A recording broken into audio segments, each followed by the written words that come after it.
Welcome. This is Radio Pras.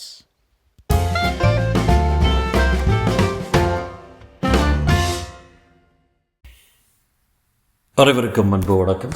சுஜாதாவின் ஒரு நாடகத்தை இன்றைக்கி பண்ணுவோம். நாடகத்தின் பெயர் பாரதி இருந்த வீடு. ஸோ அதை அவர் ஒரு முன்னுரை எழுதியிருக்காரு. அந்த முன்னுரையோட பாகம் இதுதான். பாரதி இருந்த வீடு என்னும் இந்த மேடை நாடகம் திரு பூர்ணம் விஸ்வநாதன் அவர்களின் பூர்ணம் நியூ தியேட்டர் குழுவினால் பலமுறை மேடை ஏற்றப்பட்டு பாராட்டுகள் பெற்றது. 80 வயது நிரம்பும் வரை மேடை நாடகங்களை தொடர்ந்து நடித்து வந்த பூர்ணம் அவர்கள் அண்மையில் தான் அடிக்கடி மேடை ஏறுவதை நிறுத்தியிருக்கிறார். இப்பொழுதும் அவருக்கு அதிக ஆயாசம் தராமல் ஒரு நாடகம் எழுதி கொடுக்க எனக்கு ஆசைதான். அவருக்கும் நடிக்க ஆசைதான். பூர்ணம் அவர்கள் ஆசையுடன் அவர் குழுவின் இளைஞர்கள் குருகுலம் என்று ஒரு குழு ஆரம்பித்து நாடகங்கள் எழுதி நடித்து பல பரிசுகள் பெற்று வருகிறார்கள்.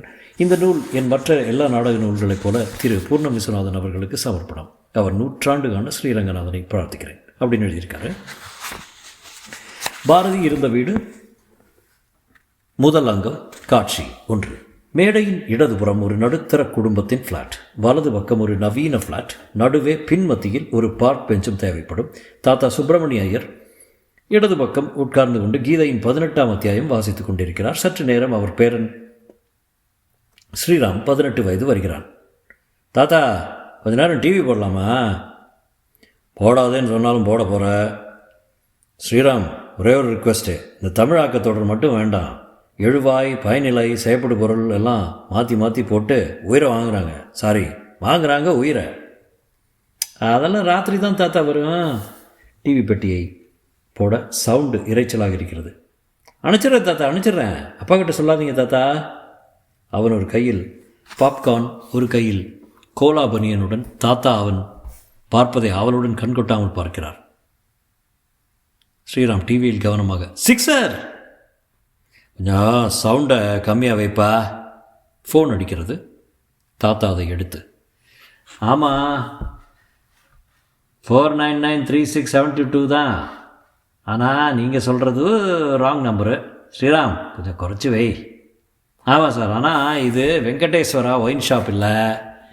நம்பர் சரியாக தான் இருக்குது. அது எப்படி டெலிஃபோன் டிபார்ட்மெண்ட்டை கேளுங்க சார். ராங் நம்பரை அடிச்சுட்டு பெருமாள் பேரை வச்சுண்டு சாராய வியாபாரம் பண்ணால் ராங் நம்பர் தான் வரும். நீ வைடா ராஸ்கல், போலீஸ்க்கு ஃபோன் பண்ணி பிடிச்சி கொடுப்பேன். காலை ட்ரேஸ் பண்ணி பிளாக்கார்ட் முட்டிய பேருக்கு சொல்கிறேன். என்னது சண்டை துவக்க ஸ்ரீராம் அவர்களிடம் ஃபோனை வாங்கி வைத்து, தாத்தா, இவனுக்கெல்லாம் பதில் சொல்லிட்டு இருக்கக்கூடாது. ராங் நம்பர்ன்ட்டு பட்டுன்னு வச்சிடணும். நம்பர் சரியாக இருக்கே, ஆனால் வெங்கடேஸ்வரா ஒயின் ஸ்டோரான்னு கேட்குறான். பொங்கல் கொடுப்பானா அப்படின்னா என்ன அர்த்தமா? அதெல்லாம் வேறு அர்த்தம். இல்லைன்னு சொல்லிட்டு விட்டுருந்தானே.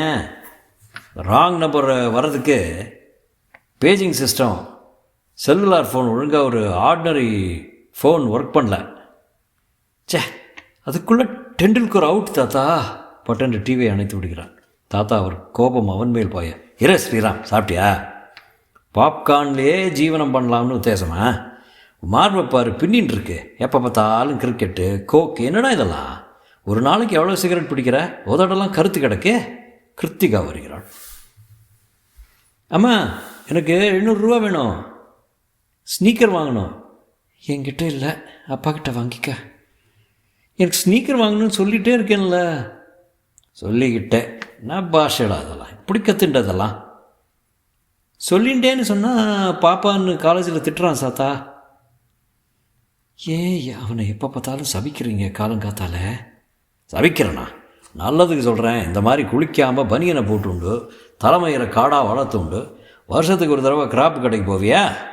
எப்போ பாரு sneaker, Wills filter, Coca Cola, cricket, பிரபுதேவான்னு அலையிறதை தான் நீ விரும்புகிறன்னு தாராளமாக அப்படியே வளர்த்துட்டு போ. இவன் படிக்க வேண்டாமா? பாஸ் பண்ண வேண்டாமா? ஒரு இன்ஜினியராகவோ டாக்டராகவோ இவன் எதிர்காலத்தின் மேலே எனக்கு கவலை இல்லையா? ஸ்ரீராம் குறித்து கொண்டே, டோன்ட் வரி தாத்தா, ஐ வில் பி ஓகே. குறைக்கிறான் பாரு, அழகர் மலை குரங்கு மாதிரி. இவனுக்கு ஒரு இங்கிலீஷு.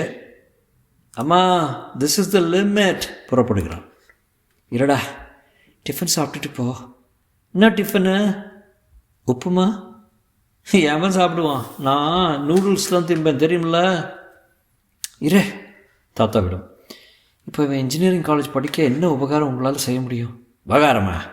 உபகாரம்னா உபகாரம், ஹெல்ப், நன்கொடை, பணம். என்கிட்ட பணம் பெரிய தொகை இல்லை, எதுவும் இல்லைம்மா. எஜுகேஷன் டிபார்ட்மெண்ட்டு அசிஸ்டன்ட் ரெஜிஸ்டராக ரிட்டையர் ஆனவனுக்கு என்ன பென்ஷன் வரும்? பிஎஃப் பணத்தை எல்லாம் பெண்கள் கல்யாணத்திலே செலவழிச்சாச்சு.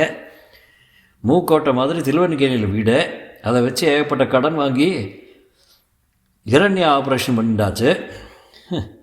என் சாப்பாட்டு செலவை தான் நான் கவனிக்க முடியும். கீபிட்டேஷன் பெரிய தொகையெல்லாம் கீபிட்டேஷன் பெரிய தொகையெல்லாம் காசு கிடையாது. அப்போ வாயை பொத்திட்டு சும்மா இருங்கோ. என்ன பேச்சு இதே? நாராயணன் வரட்டும், இன்றைக்கி 1-2 கேட்டாகணும். கேளுங்கோ, எனக்கு பயம் இல்லை. அவர் முன்னால் நானே கேட்டுடுறேன், வரட்டும். இங்கே பார்த்தாலும் ஸ்ரீராமையும் ஸ்வேதாவையும் கரிச்சு கொட்டுறது தான் சுபாவம். பொன் வயிற்று பேத்தினா வசத்தி ஒன்றும் சொல்ல மாட்டார் உங்கள் தாத்தா. தாத்தா ஜாஸ்தி இல்லை, ஒரு 700 கொடுத்தா ஒரு ஸ்னீக்கராவது வாங்கிக்கிறேன்னே. 700 ரூபாங்கிறது என் ஒரு மாத பென்ஷன்ப்பா. அதை ஸ்னீக்கருக்கு செலவழிக்கிறது இஷ்டம் இல்லை. காலேஜ் புஸ்தகத்துன்னா தரேன். சரி, ஏமாற்றி விட்டதாம் சுலபமாக என்று நினைப்புடன் புன்னகைது. காலேஜ் புஸ்தகத்துக்கு கொடுங்க. புஸ்தகத்தை கொண்டு வந்து காட்டணும், பில்லு காட்டணும். அதுக்கு என்ன, எத்தனை பில் வேணால் காட்டுறேன், நோ ப்ராப்ளம். ஸ்ரீராம், இந்த மாதிரி இவர்கிட்ட கொஞ்சம் கெஞ்ச வேண்டாம். நான் உங்கள் அப்பா வந்ததும் வாங்கி தரேன். கொடுக்குறேன்னு வாங்கிக்கலாம்மா. எல்லாம் உங்கள் அப்பா வந்ததுமே வாங்கிக்க. உங்கள் அம்மா சொல்கிறதும் சரிதான்.